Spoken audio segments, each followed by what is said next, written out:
Allah halkımızı korusun. Bu vətən uğrunda canından keçmiş Fərzadə Emin Fərmanoğlu.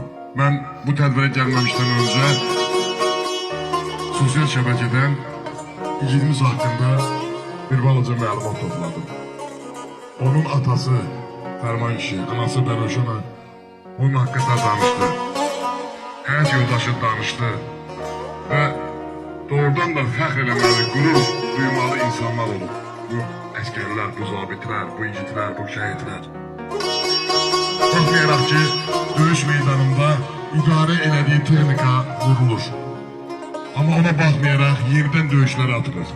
Və səhv eləmirəmsə 2 dəfə BMP texnikası vurulur və ona baxmayaraq o döyüşə atılır.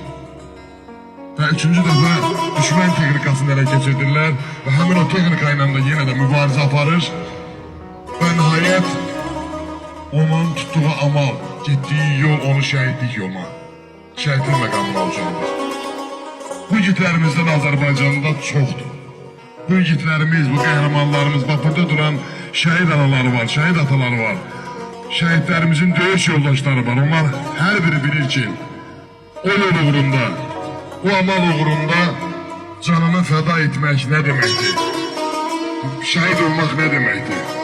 Biz burada danışırıq, əlbəttə biz onun məlumatlar toplayıb danışırıq, amma onun bugün burada döyüş yoldaşları var, o müharibədə olan insanlar var, veteranlar var, qazilər var. Bu şəhidləri axırıncı dəfə görən insanlar. Onlar daha gözəl bilirlər, çünki döyüş meydanında onlar var idi. Bir də Allah şəhidlərimizə rəhmət eləsin. Şəhidlərimizin xatirəsini əbədiləşdirməkdən ötürü biz belə tədbirlər keçirdik. Bugün 21 qəsəbəsindəyik. Sabah Qıyamallardayıq.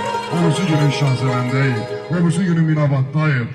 Digərləri Kəbillidə və digər Beyləqanın kəndlərində keçirdirik. Məqsədimiz o şəhidləri unutturmamaqdır. Bu övladları, bugün burada bizimlə bir yerdə olan məktəblilər var, şagirdlər var, gənclər var.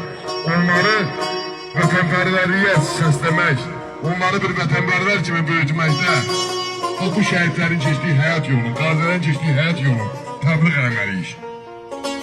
Bugün burada mən istərdim şəhidimizin valideynləri bura dəvət eləmək istəyirəm. Fərman əmini, Bənövşan əmini. İlk mən söz eşidək sizdən, sizin dilinizdən.